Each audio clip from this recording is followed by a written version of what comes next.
Hey, what's up guys? This is Anthony from Anthony's Customs, and for this review, we are looking at the SH Figuarts Seihou version of Kamen Rider Faiz, or Masked Rider Faiz. I know this isn't the newest release, but it's one that I wanted to review because I think it's one of the best looking action figures, maybe ever. They did an incredible job on this particular release, and I just wanted to show you guys how things can be made so simply to look so much better. It's just a good example, because you get all these comic book characters that are like exaggerated, super cool versions of humans that don't look like that at all, and then you get things like this where it's actually made to look like a real man in a real suit, and it looks so much better. And it's because they're doing certain things correctly that makes it look that way. So I just wanted to review this figure because it looks so damn good. So let's go ahead and get it off the stand and take a closer look. Alright, before we look at the figure, I do want to show you my package. It is your standard SS packaging with the big photo of the figure in kind of a weird low-res, high-contrast sort of thing. Otherwise, very standard, simple packaging, minimal photos on the back. It is definitely a different type compared to your standard SH Figuarts packaging. So be aware of that. Not that displayable unless you like the way they look. You're not going to see the figure. Alright, okay, so let's go ahead and dive in to this guy. We'll do a quick question of the day.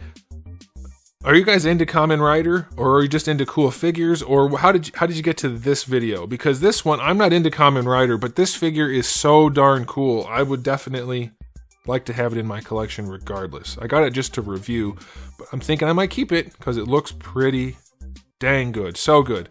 And there's a link in the description below. There's a few left at Big Bad Toy Store. Last I checked, it was less than 7, fewer than 7, so you might want to check that link if you're interested by the end of this video. This guy stands, not counting his antennas, about 5 7/8 inches. That's going to make him about 15 centimeters. I say that's fairly well scaled, honestly. For like a Marvel Legends collection, he's pretty well scaled. Alright, so let's talk about the aesthetic. The proportioning and the overall body sculpt of this guy is just nuts. Now the SS line is meant to do that. They're meant to look just like the suit actors from the series. Whether it's Ultraman, Kamen Rider, whatever, that's what they're going for. But this one I think stands out as being especially good. It looks like a little man in a suit, if you ask me. Obviously you don't count the cuts in the articulation, but they really captured the aesthetic on this guy. It looks so damn good, and the way they designed the suits with the heavy chest and shoulder armor, even having a big helmet on their heads, doesn't look too big. It has a really appealing look to me. It's very dynamic and organic and powerful. I mean, it has everything you want in like a superhero type look. And then if you look at the finer details on this guy, they really went all out. The visor is especially good with the transparent plastic over what I'm guessing is just silver plastic inside. Very clean. The detail work inside the two fins there, super nice. All the details are crisp and sharp. Paint job's not perfect. I have a couple bits of silver here and there that don't belong, but all in all, this is just, I mean, this line is generally really good in the first place, but this is, at least of the ones I've seen, even photos of, this is one of the best looking by far. I think it's incredible. Looks awesome. Aesthetic rating, 9.5 out of 10. It's not absolutely perfect. I don't think they should have cut some things the way they did here and there, but it is a darn good looking figure.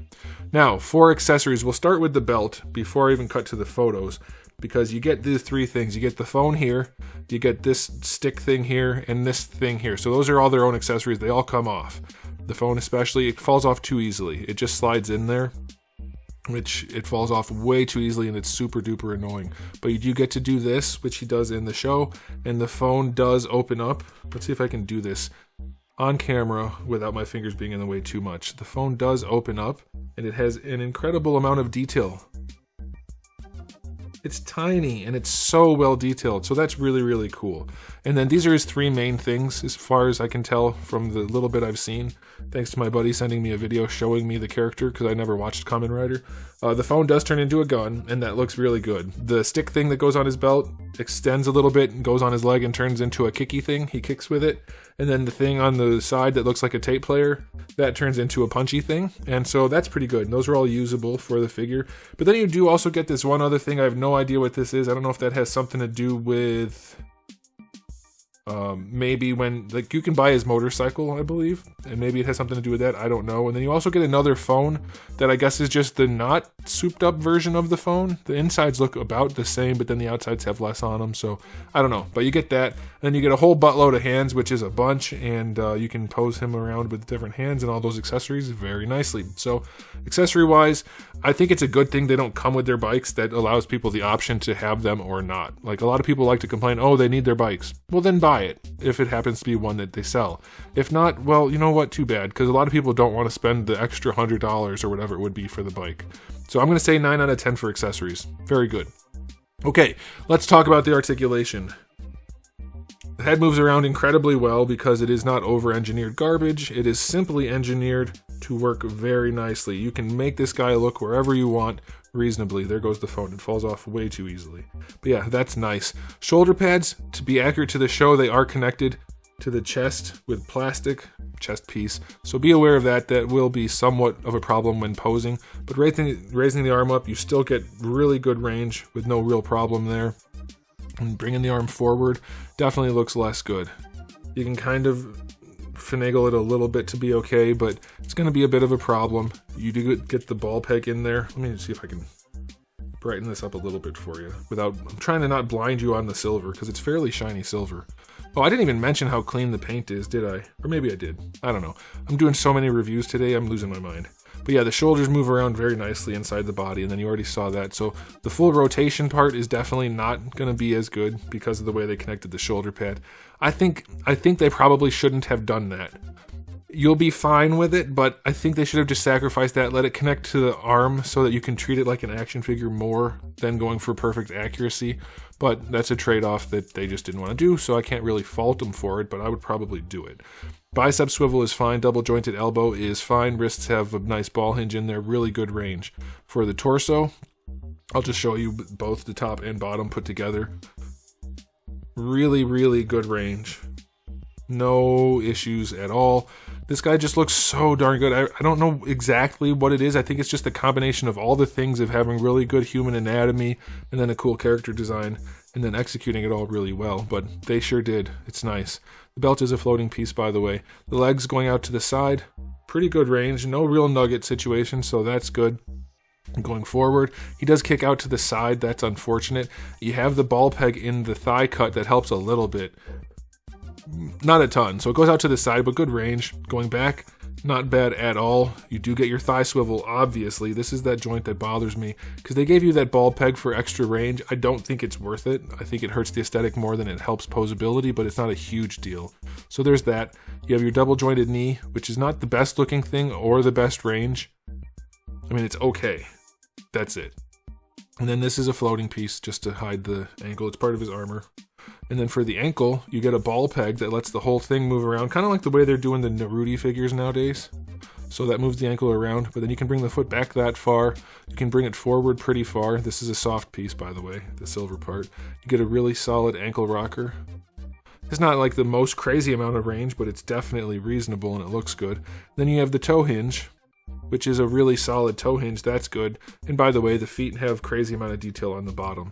So yeah, it's pretty good articulation. I will go 9 out of 10 for the articulation. There are a few things I would change, but mostly it looks really good and functions really well.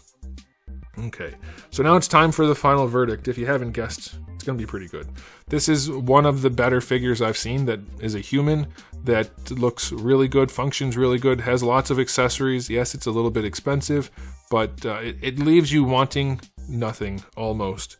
It is an excellent, excellent release. It's probably one of the best SH Figuarts figures I own, and I have no attachment to the character at all, so you know I'm not being biased. I didn't even know who it was, really, other than that it existed prior to getting this figure and my buddy sending me the video showing me the character in action in the show. So I'm going to give it an overall rating of 9.5 out of 10. There's some room for improvement, things I would change here and there, but it's about as good as you can get. So if you like the character design and you're thinking about taking the plunge, this is a good one to do it. Again, there's a link in the description below. There's only a few left there. He's been out for a while. Maybe he'll get a reissue someday, there's no telling. but I would definitely recommend it if you are on the fence and considering it. Really, really good release, and I enjoyed it a whole bunch. So let me know what you guys think in the comment section below, but that's it from me. So thanks for watching. If you enjoyed the video, please do give it a thumbs up. If you didn't, give it a thumbs down. And if you haven't subscribed, you should. I have new videos just about every single day, and thousands already on the channel. So make sure you come back for all of that. And in the meantime, keep collecting.